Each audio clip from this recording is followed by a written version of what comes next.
When you start thinking and really analyzing and studying, it makes a big difference in your perception of life and how we're supposed to live it.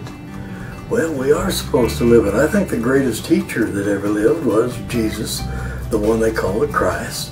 I think that his teaching did exactly what he said it would do. It was there to put us back on the path, to get us to be what we are, which is a spiritual being encased in a blood, guts, and vomit body. And that's it. We've got a physical body. We've got a soul that is equal to our character. It holds our character. And then we've got a personality that is our mental capacity, the brain, and that. The brain's not the mind. Don't ever get the idea that the brain is the mind, because it's not. The mind is universal. It's everywhere present, and we draw on it anytime we want. And as I've told you many times, all the truth, the wisdom, and knowledge of the universe is yours. How about these new inventions? They're there all the time. Do you think electricity wasn't there all the time? All we had to do was to discover it. Well, that's the way it is with truth and with learning these things, these spiritual things. They're already there. All you got to do is reveal them. We talk so much about the different religions. One of the biggest questions I get so often is about the Jehovah's Witnesses.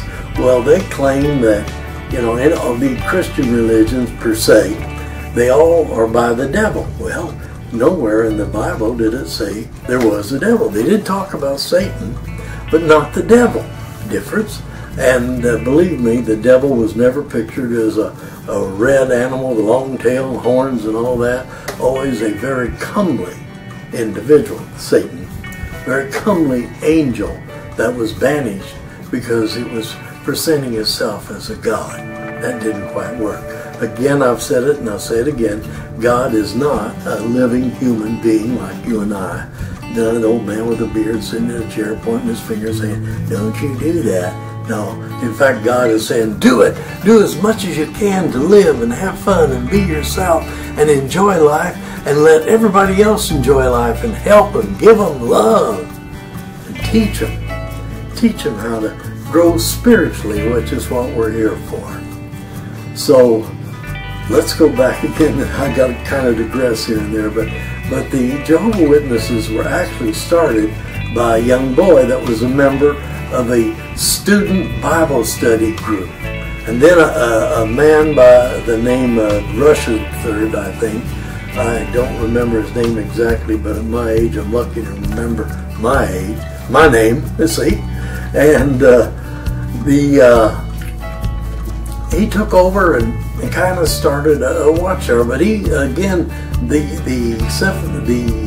Jehovah's Witnesses were actually started here and moved overseas. During certain wars, they were actually outlawed in certain countries. But here, they acknowledged for a while the young man that did study it and start it and made it a thing. And then the watchtower took it over, and that's where it is today.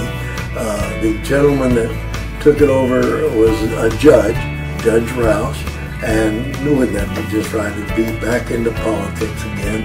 Someone legally had to take it over and make it into a society.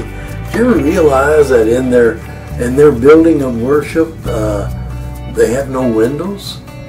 And of course, one of the things they talk about big time for the witnesses is Armageddon.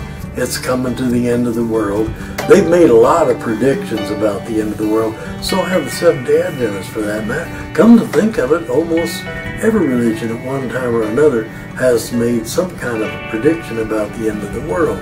Don't worry, it ain't coming. There ain't going to be no end of the world. It's only going to grow and go and be bigger than ever. And as we discover more scientific advances and technology, we're going to grow with it.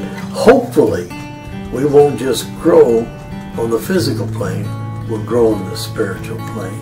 Well, I did it again. I talked too much and gave you a little bit here and there. Next week I'll try to settle in on one religion and kind of show you how it came about and why they took the one point they took. Until then, I want to thank you for allowing me to share a very little of the very little I know. God bless.